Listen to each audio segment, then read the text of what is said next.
To Center for Spiritual Living, Leesburg. So our theme for 2024 is a grand rising. Grand rising, everyone. And our theme for the month of February is divine discomfort. Our focus for our message today is where comfort ends, transformation begins. Doesn't that sound intriguing? And it will be given by our wonderful spiritual director, Charlene. We are so glad that you took some time out of your day to join us. You put aside your Super Bowl preparations for just a little while. It's all good. You got plenty of time. So sit back, relax, and enjoy our welcoming video.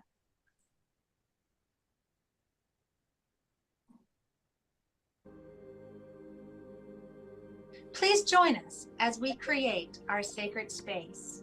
We set our intentions of deepening into our awareness and practice of our 5 pillars of spiritual living by lighting this candle in our virtual world. Our first pillar is sacred study, represented by the divine quality of truth. We use this pillar to recognize the importance of an open mind and the power of our minds. The second pillar is affirmative prayer, represented by the divine quality power. This pillar honors the power of prayer in our daily lives. Our third pillar is meditation and the divine quality of peace. This pillar reminds us of the importance of meditation and the peace we feel when we quiet our minds. The fourth pillar is circulation and the divine quality of life. We know that the great law of circulation works in our lives. As we give, so shall we receive. And the fifth pillar is sacred service and the divine quality of love. This pillar affirms our call to be a service to our world as we see through the eyes of love. Let us close our eyes as we bless this sacred space and our time together. As we weave each of these pillars of spiritual living into our service today, may they deepen our own spiritual practices of study, prayer, meditation, circulation, and service, expanding our minds and our hearts to the 5 divine qualities of truth, power, peace, life, and love. We also bless everyone who made our service possible today and everyone in attendance. May the energy of love that is generated here bless everyone abundantly, and so it is. Okay, and now it is time for our meditation. So, there's a special day coming up this week, right? I hope you remembered. Hope you didn't put that off to the last minute. Might be hard to find a card or flowers or something for your special someone. So, in honor of St. Valentine's Day, I chose our meditation, and it's a meditation of self-love, because it all begins with self-love. So sit back in your chair, get comfortable. This is all about you, right? Relax and breathe in. Hold and release. Let's do that one more time. Breathe in.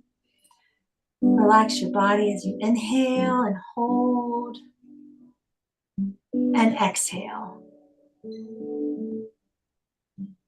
So, we hear this question all the time. How are you? But really, how are you? How are you doing? Did you hear the fuss? I think it was last week when Elmo put out a message on social media. So just check it in. How are you?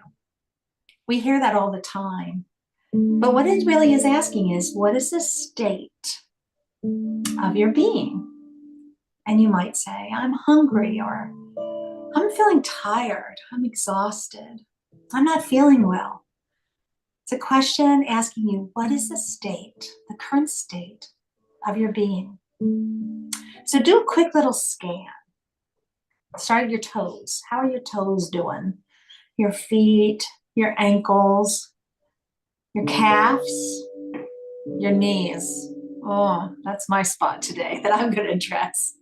Your hips, your stomach, your lungs, your heart, your shoulders, your neck, your arms, your eyes, your ears, your nose. How are you doing? All right. Now, I mentioned my knees, right? I want you to think of something. You just did this little body scan. Where is an area on your body that is crying out for a little love and a little attention?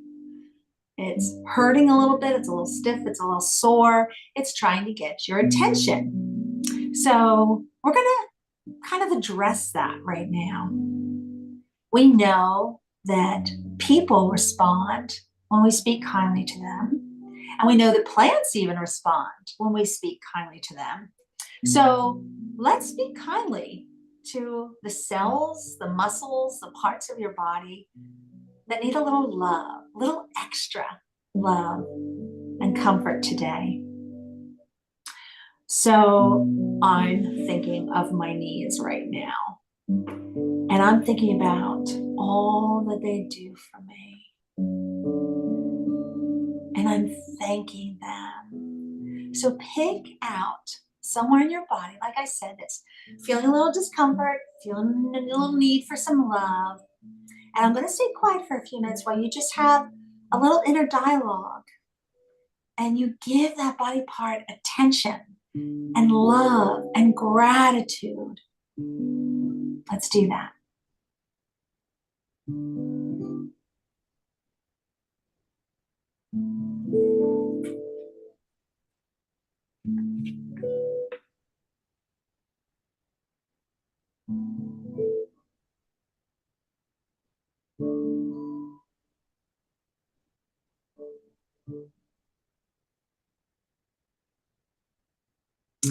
Think about what our bodies do for us. Our lungs work without us telling them, hey, you have to breathe now. And our heart beats and pumps blood without us ever thinking about it, without us ever being conscious of that. My poor little knees, what they go through. I stand, I walk, I run, I drive. They do so much. And it's just amazing how our bodies function. It's really good to every now and then just focus on the love that we pour into others, focus it on ourselves. And if there's a particular part of your body that just is crying out for a little love and attention, picture a crying baby. What would you do, right? You'd pick it up, you'd comfort it, you'd soothe it. So this is something that you can do anytime that you feel the need, anytime that you need to soak your body in some self-love, because it all begins with you and your thoughts, and it all begins with self-love. So as you join us, so neat to see that setting sun. That's my signal. Just relax, settle back in your chair, wiggle your shoulders, your toes as you rejoin us. And I want to say before our music begins, if you have any prayer concerns or celebrations, feel free to add those in the chat, and we will be sure to include those later in our service when we do our affirmative prayer, which we call spiritual mind treatment. So thank you for joining me in this little self-love meditation. Now we'll have some music.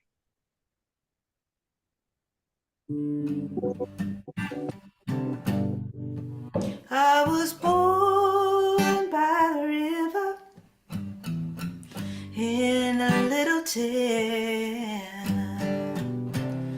Just like the river, I've been running ever since.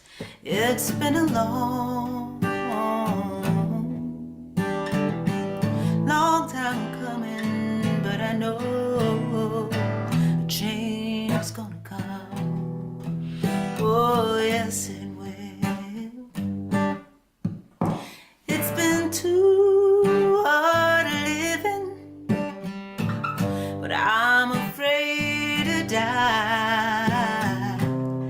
I don't know what's up there beyond the sky. It's been long, a long time coming, but I know, yes I know, a change is gonna come. Yes it will. I go down to the movies, I go downtown, and fools there keep telling me they don't want my kind around. Oh,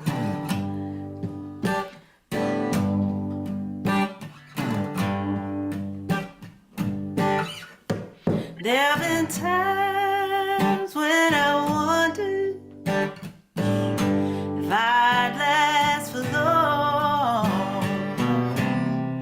I do believe that my soul will carry on. It's been long, a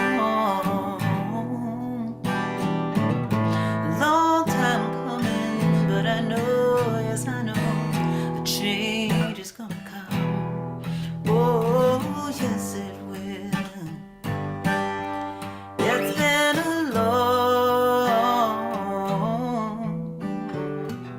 long time coming, but I know a change is gonna come. Oh, yes it will.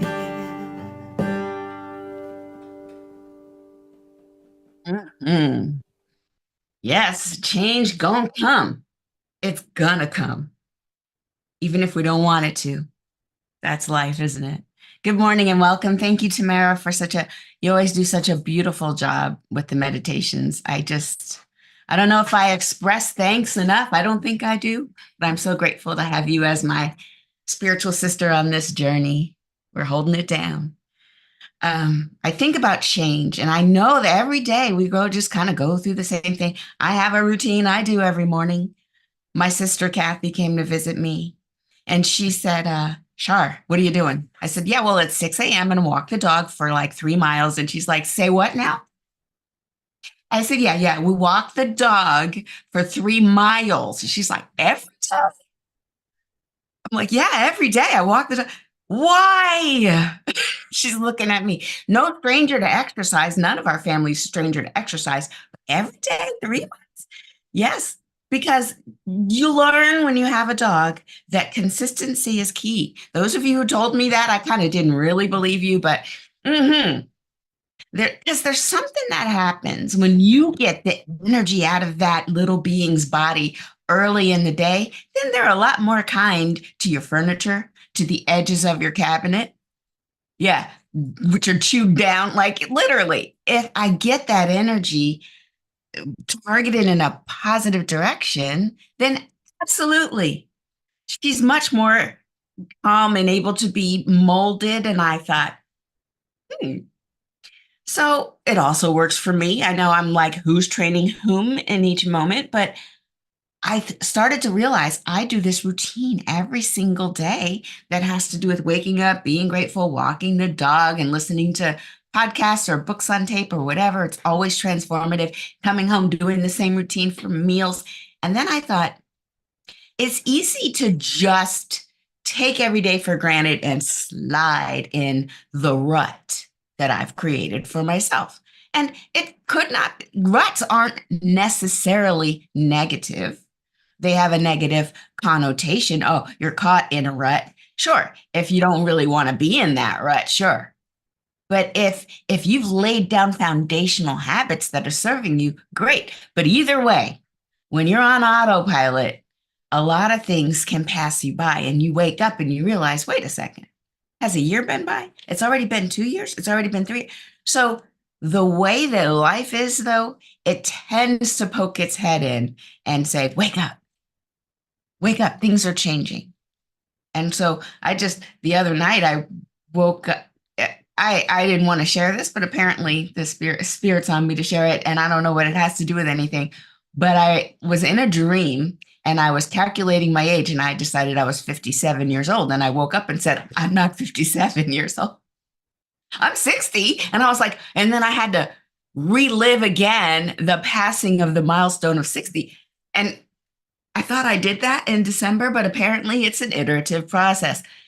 I don't know if this happens to you, where you use the number, which doesn't really mean much, but it's how we count time. And then you surprise yourself with that number. And then I remember going back to sleep and waking up again and saying, 70. Oh, not yet.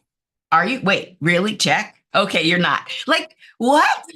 So I don't know what that means, but I feel like I'm trying to tell myself, don't just sleep through your autopilot life. Don't sleep through it. There are subtle changes and big changes that need to come because life itself is always changing. No matter how much we try to force fit it into the mold that we decided we wanted it to be, it's going to change. Change going to come. So I love that Leah sang that. I love that Tamara had us really leaning into the parts of our bodies that wanted just a little more extra, because everything changes from the knees that might not like that morning walk to situations. Situations change. They might start out great, but as life tends to do, things change. And if we're not always sort of in that position, if you play tennis, I know Larry plays a lot of tennis. He talks about being in that stance where you've got your knees bent, your center of gravity is low, but because your knees are bent, you're agile. You're ready to go left, go right. Which way is that ball coming so I can respond? That kind of readiness is what I feel like we must have as we move through our lives, a spiritual readiness that has us rooted in our traditional belief, our tools, rooted in our tools, whether they're meditation, mindfulness, gratefulness, gratitude, or just being friendly, being a friendly face. Whatever it is that lets us be spiritually agile to respond as opposed to react to situations, it gives us the ability to not be afraid of change. So having said all that, great foundation. All right, change is good. Even if it's not good, it's going to happen. What can we do? Prepare ourselves, get low, not too low, because ouch, but get low and be ready to respond. Because here's the thing. If we do not do this, if we have taken a posture that requires the world to treat us a particular way, oh my, we're in for trouble. I can talk to you about this from the standpoint of a young woman who is used to getting a lot of attention when she enters a room. That's going to change. I mean, it's going to change, right? I could speak to you from the point of view of a mother who, in her position as the one in control of everything the child chooses and goes into and doesn't do, all their friends, that's going to change. Letting go of control. Any position we start out with is going to change. You start out a marriage with maybe the idea was, oh, we're both equal. Yet our conditioning comes up and starts to play these gender roles, which don't necessarily serve anyone. I remember I was married at the time, and the husband at the time kind of leaked that he didn't really enjoy doing a lot of the things men were supposed to do. He was like, I know I'm supposed to be the man, so I've got to go deal with that snake or that spider or do that lawn or shovel that snow. Inside, he was like, kind of hate doing that. I, on the other hand, also don't like snakes or spiders, but was chomping at the bit to do the lawnmower and to do the shoveling of the snow, but didn't want to step on his. We had this conversation. It was like, oh, thank God. I hate doing that shovel thing. I'm like, I'll do it. So it was interesting how you think you're equals, yet the conditioning rears its ugly head, and you've got to always be negotiating for and every day it changes. What you agreed upon yesterday might not work so well today. Heraclitus said, no man, and I want to change that to no person, steps into the same river twice. Talking about change is the only thing that is consistent. It's the only thing that never changes is the fact that things change. No woman or man steps into the same river twice because the river is never the same. It's always changing. And the person that steps into it is always changing. So you can't really go backwards. You can't repeat any experience. And a lot of us are chasing, ooh, wasn't it great the first time I did XYZ? You'll never feel like that again because it's the first time. However, every time you do the thing, you will be a new person who does it because today you are not the same person as you were the last time. So for us to not recognize the newness in each moment is almost to rob ourselves of novel experiences every place we turn, every time. What if as I walk the dog, not only turn down a different street this time, it's still the same amount of steps, but different streets. And I'm sure for her, she's probably like, yay, new smells. I swear, you watch this dog, it's like she's scrolling through her social media feed. She runs over, oh, wow, that's some good news. And she runs the other way and she's sniffing. And of course, since I anthropomorphize all animals, I just cannot help myself. I'm thinking, oh, okay, yeah, she just got an update on the third dog down the road to the left. Oh, she just found out so-and-so had kids and she's just smelling everything, just getting updated. Who am I to stand in the way? And sometimes I take her down a different road so she can get a new news feed. Sure. And each day, as I remind myself, we don't have to keep the same path. We could take different roads. We can notice different things. It's kind of neat to just realize, even though you're doing the same thing over and over again, you don't have to go into a sleepwalk. You could just be really conscious of, oh, what's different this time? How am I different this time? The stories we tell ourselves will change as we move through our spiritual practice. As you get into like some of the tools we talk about, let me see what my notes are saying. Like, don't want to stray too far away from the notes. Yeah, let's talk about what kind of tools we have for dealing with change and discomfort. One of them is the expansion journey. As I mentioned earlier, we could be a mom, and let's say from the mom standpoint, because I know yesterday I was talking to friends about being a mom and how challenging it could be when you want your kid to pick a college and that kid's like, ah. And you're like, okay. So my control and influence might be shrinking in the area of this child's choices. What I'm talking about is maybe the control, maybe the comfort zone is equal to the area we feel like we have control over. Think about a circle. In the circle is all the things you can control. And in that circle is your comfort zone because you're comfortable with what you can control. I'm just saying, as you get older, as you change, that little circle gets smaller. Smaller. There was a time when you gave birth to the baby or was participating in the birth of the baby or you're the grandparents of the birth of whatever it is, you have more about that baby's life you can control. Control was out here. And as that child grew up to a sovereign adult, your control and your comfort might be shrinking. Now, if we don't use our spiritual tools of always challenging ourselves and noticing that it's based on fear, the need to control is always based on a fear of what might happen if. And our minds go into the negative preview of the worst that could happen, and we get our shoulders up and we clench and we shrink. That world of contraction is not the one that invites everybody to come and give us great things. This world, you stay in your house, you put your blinders on and you cover up and you just hope that it's over. That's not how you get in receiving mode. So in this teaching, and hopefully all spiritual teaching is about noticing the fear, but letting our vision, letting our faith move us away from that fear and into the possibility. So that first step of noticing, oh, wait, ooh, I feel like I'm contracting, noticing that, and then getting in touch with what's true about ourselves. What's true about me right now? I'm a divine being, unlimited, only limited by what I think about myself.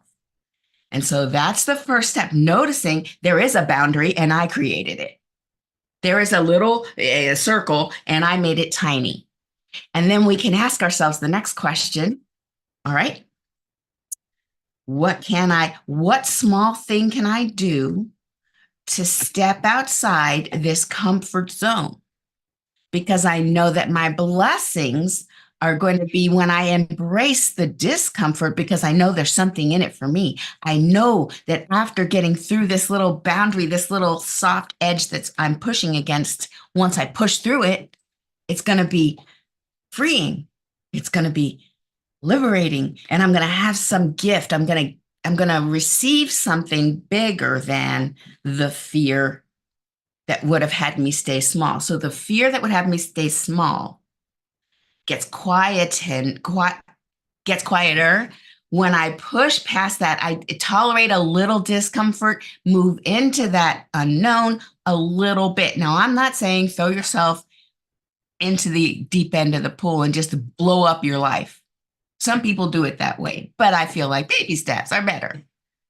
And if you think about a bunch of concentric circles where each circle represents a little more, one more step out of your comfort zone, a little bit more, your world starts to get bigger and better. And you don't have to control it all, but you are still living in that state of faith that everything is unfolding for my highest good. This is what will happen with us when we allow ourselves to notice, oh, am I contracting or expanding? And then the contraction is out of fear. What am I afraid of? Let me take a step.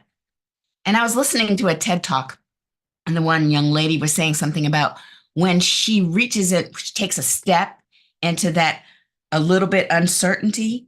What she does is she brings something comforting with her. She told about a story about having to move to India to start up I guess it was an IT firm, with her friend who had called her on the phone. And she said, India? Whew, I was there once and it was kind of terrifying. So no, thank you. And then she thought about it and said, what's the worst that could happen?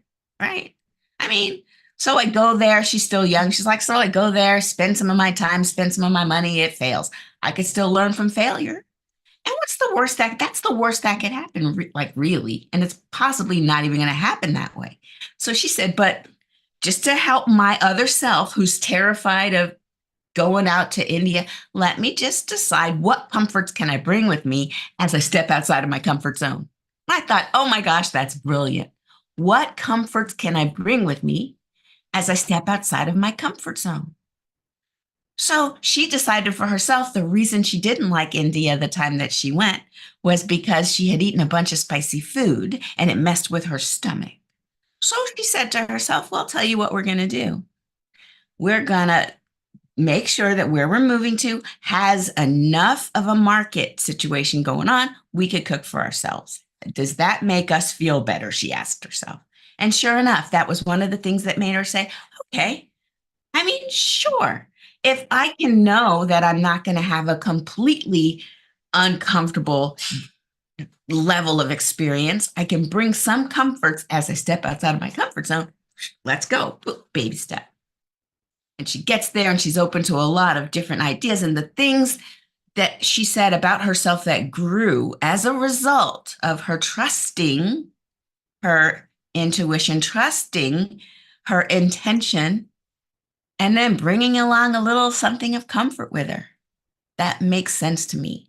And so I know for us too, we know that we have the power to transform our lives, and we have a teaching that helps us do it, that this is the idea. In fact, Ernest Holmes says, largely, okay, wait, hold on. Yeah, fear. Here we go. It talks about fear. In the Science of Mind textbook, Ernest Holmes, who founded this whole thing, this whole Science of Mind tradition here, which, by the way, he pulled it from so many other traditions because he found they were all saying the same thing. He goes, fear brings limitation and lack, in its wake. What? Fear brings limitation and lack in its wake, and it destroys the happiness and possibility of a greater degree of livingness to those who suffer from this fear. Fear blocks the more complete givingness of the spirit to its highest form of manifestation on this planet, which is humankind. I'll say it again because it's cool. So many nuggets. Fear brings limitation and lack in its wake and destroys the happiness and possibility of a greater degree of livingness to those who suffer from it. Fear blocks the more complete givingness of the spirit to its highest form of manifestation on this planet, which is humankind. Humankind, the highest form of manifestation on this planet. Spirit said, I know, I'll create humans in my image and my likeness so they also can be creative. And then humans said, yeah, but what if it's scary? We better not. Let's not be creative. But the joke, the punchline, we're always creating. And if we're creating the lives that we're living, we're always doing it from our thoughts. Thoughts become things. If we're dwelling on the fearful, guess what we create? Things to be afraid of. The universe always says yes. So if we're dwelling on the fearful, we get things to be afraid of.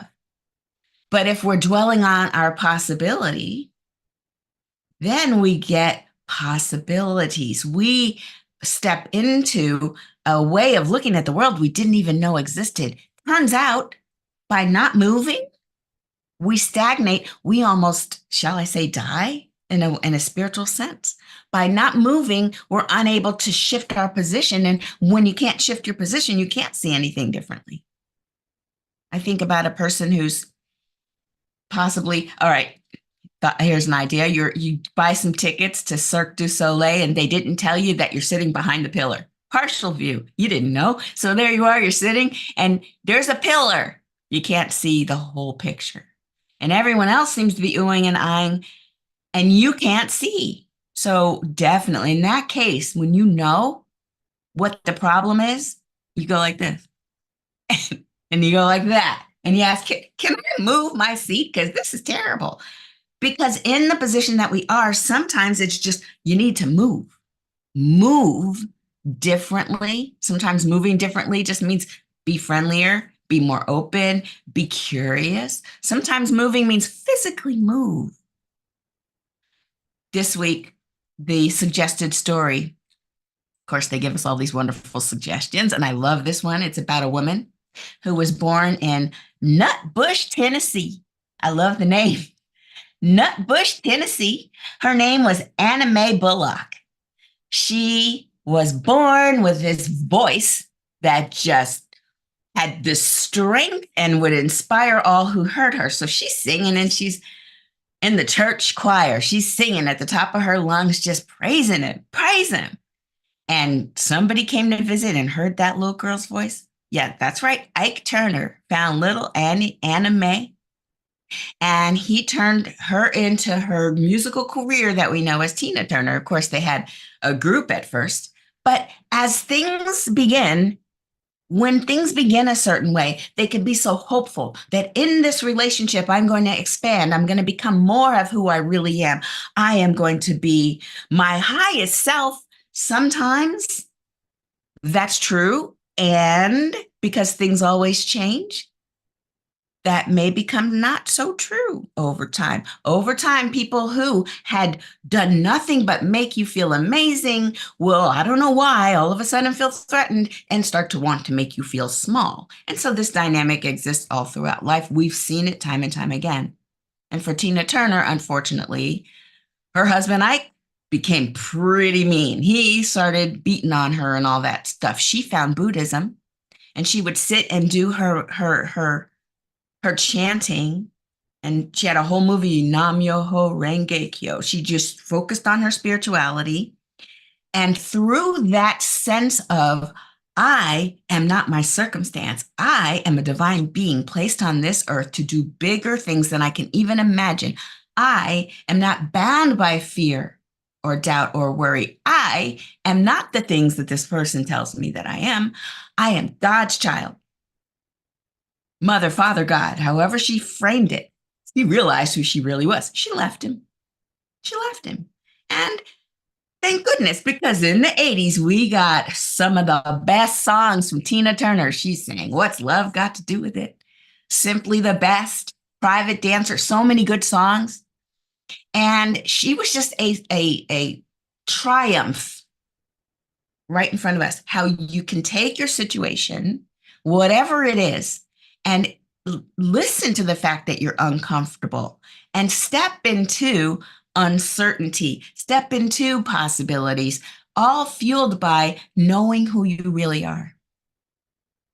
And I'll end with this thought. I was eating lunch with a friend, and she said something to the effect of, how do you do the same? You've consistently been, and she filled in the blanks, like the spiritual leader at CSL. I've been programming, I don't know how long. How long have I been in IT? Since I could spell IT, like literally forever. And I just do the thing. And she said, but how? Like, I would be so, like, how do you do the same thing over and over? I would probably be bored to tears. And I'm thinking, I did think about it, and I said, well, it could be. In IT especially, it's never the same. There's new stuff every day. In fact, every day right now, today, with AI, artificial intelligence, machine learning, generative interpretation, every day that goes by, I'm behind again. I could be on top of it today, and tomorrow I will be behind. I can't ever know everything, which means there's so much possibility. And as for this teaching, I love coming to you guys. It doesn't feel like work. It feels like you let me just come and spew all the things I'm learning so far, and you let me practice with you and pray for you. And it just never feels like the same. And so that's really cool. And I want that for all of us. I want for you not to have to feel like you're in a rut. I want every time you do this Sunday thing or any classes or workshops or hear a song, I want a new part of you to say, I didn't see it that way. I want you to hear the same quote from Ernest Holmes and go, oh my gosh, how long has that been in the book? Oh, I see, I've highlighted it 14 times. Like, I want every moment to be new for you because it is, because you are not the same as you were yesterday. No need to try to seek comfort in familiarity when you could bring your awesomeness to any situation, even if it's challenging. So I just want the best for you. Let's find out, is there any prayer? Let me check the online. Some people watching online. All right. No prayer requests. Let's go in, and I'll just do I know exactly what would serve you. All right, let's go in. As we just close our eyes for one moment and just center in the truth that is already making itself known, that it is the one, it is the womb of Divine Mother. It is the power, the presence of infinite spirit, limitless possibilities. This is divine allness happening right now. It's in me, it is in you, it is in each and every one of the divine beings, from the very smallest, tiniest insects to the most grandest soul. It is all one. We are all one, connected with each other, divinely held in the heart of Divine Mother. And even in times that feel like we're separate, we're always held in the arms of the divine. So in this moment, I speak my word. In this oneness sense of beingness, I speak my word, evoking the presence of wholeness. Anyone right here, right now, that feels less than whole, I speak my word that feeling is not true. It is far from the truth. It is simply fear. And I speak with my words that fear dissipates. It dissolves just like the darkness flees when you turn on the light switch. It has no truth here. We are led by faith. We're held by the divine. We are whole, perfect, and complete. And we are unfolding every moment. Every moment is new. Every challenge can be met. We have what it takes. So therefore, we're not afraid to dream our highest dreams, to reach for that thing that seems impossible. We got what it takes. We got this. And so I speak my word now that any ideas of dis-ease or unwellness is released into the nothingness from whence it came. It is not rooted anywhere. For the truth is that we are whole and we are perfect and we are divinely held. And so I can't wait to watch how this unfolds in the spiritual community and beyond. I release my word into the law, having said amen, ashe, and so it is. All right, and let's hear from Leah.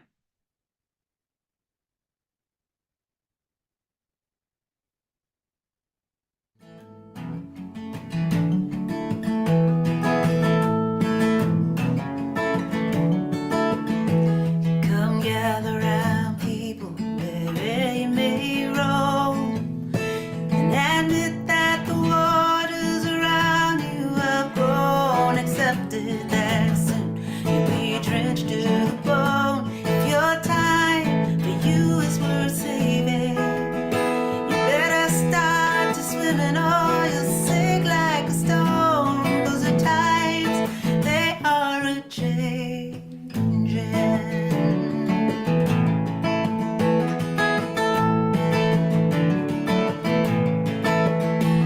Come writers and critics, prophesy with your pen. Yeah, keep your eyes open, they won't come again. Don't speak too soon, the wheel's still in spin. There's no telling who it will be naming. For the loser now soon will be the one to win. All the time they are a changing.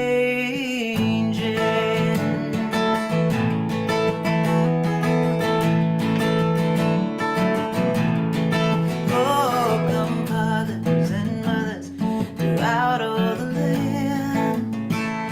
Don't criticize what you can't understand, or your children, sweet children, beyond your command. Your own road is rapidly aging. Get out of the way if you can lend a hand, 'cause the times, they are a changing.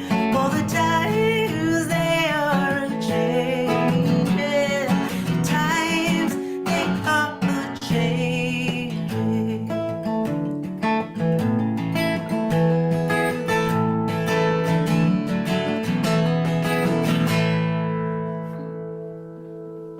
Woo! I love that song. Oh, that's so beautiful. Oh, thank you so much, Leah. Thank you, Charlene, for the wonderful message. Oh, where comfort ends, transformation definitely begins.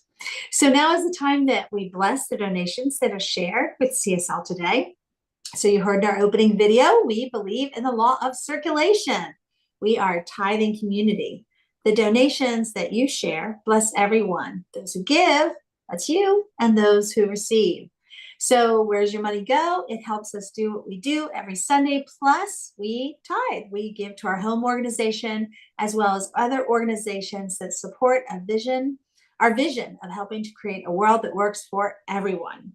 So I think we're going It's to coming. It's coming. I had to tweak it. You know how I do. I had to tweak it. Okay. You know what I'm going to say too. Odds Yeah. are, if you join us on a regular basis, you've already found a way to give that works for you. And we bless you and thank you so much for your support. Like I said, we can't do what we do without your support. So thank you, thank you. You keep us coming back, and we keep giving more and more too. It all works. It's the law of circulation, right? So now, no matter how you are giving, we thank you so much for your support. So join me in our blessing of our gifts. Put your hand over your heart, a little more self-love, and join me in reading. The presence of spirit within me blesses everything, everyone I meet, tends to heal everything I touch, brings gladness into the life of everyone I contact. Therefore, I'm a blessing to myself, to humankind, and to the day in which I live. Just when I think I have it down packed and have it memorized, I got to follow the script too. So let's have some announcements. So, what's coming up? So, our next meeting, I'm going to pull up the calendar quickly. Dream Study is meeting every other Saturday. So, the next one will be on the 24th of February. Join Charlene and her friends at 10 o'clock Eastern Standard Time. And you heard Charlene talk about sometimes we have dreams and we wake up and we're like, oh yeah, I know what was on my mind. Charlene had her birthday on her mind and she could see that, she could interpret that. It was obvious. I think I shared last week that I had a dream that I woke up and I'm like, yeah, I'm getting this little reminder that you can't go back to the past. You know, you're moving forward. Life is constantly changing and you're constantly moving forward. But there are times where we have a dream and we're like, what was that one about? So when you have those moments, you can bring your dreams to the dream study group and share it, and they'll help you maybe interpret it. Sometimes that stepping out of it and being away from it, removed from it, helps with the interpretation. So that's what happens. And the next one will be February 24th at 10 o'clock Eastern Standard Time. Also, yeah. We have Sunday Lunch Bunch today. If you are in the Northern Virginia area and you can get to Wegmans in Leesburg, join us after service. Charlene, you chime on. I think it's around 1 or 1:30. Yes. We can make it 1. You guys okay for 1 o'clock? Okay, I see nods in the chat. Okay, good. So Yeah. 1 o'clock today, Wegmans, you get whatever fits your budget, your taste buds, your dietary restrictions. You get that downstairs, fill up your tray, and then meet everybody upstairs. And I can tell you that the group is not hard to find. So, right? We're the loud ones. And it's just a fun time to get together. Also, I want you to mark your calendars for next Sunday. So the 18th of February, we're going to have the wonderful, you know her, Melinda Jacobs. She's frequently a guest speaker. She's going to have a very special workshop next Sunday. So after service from 1 to 3:30, we're going to do an immersive workshop that is designed to explore those aspects of ourself that we often try to push aside, we try to avoid, and we call that the shadow. But there's so much, if we actually go into the shadow and look at what's there and bring it out into the light, we can learn so much about ourselves. This is a wonderful, wonderful workshop. I've done something similar to this in the past, never led by Melinda. So I'm really looking forward. I will be there next Sunday. Yay!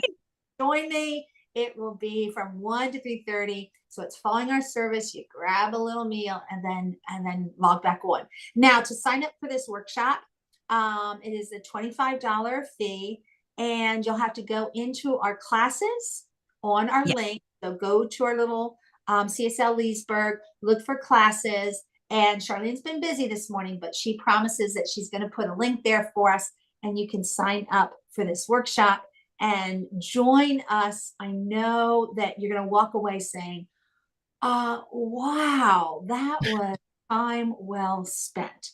So that's next Sunday. All right, that's a lot of announcements. Let's do our closing affirmation. So join me one more time. We started with meditation on self-love. So just wrap your arms around you, give yourself a big hug, and repeat after me. I am love.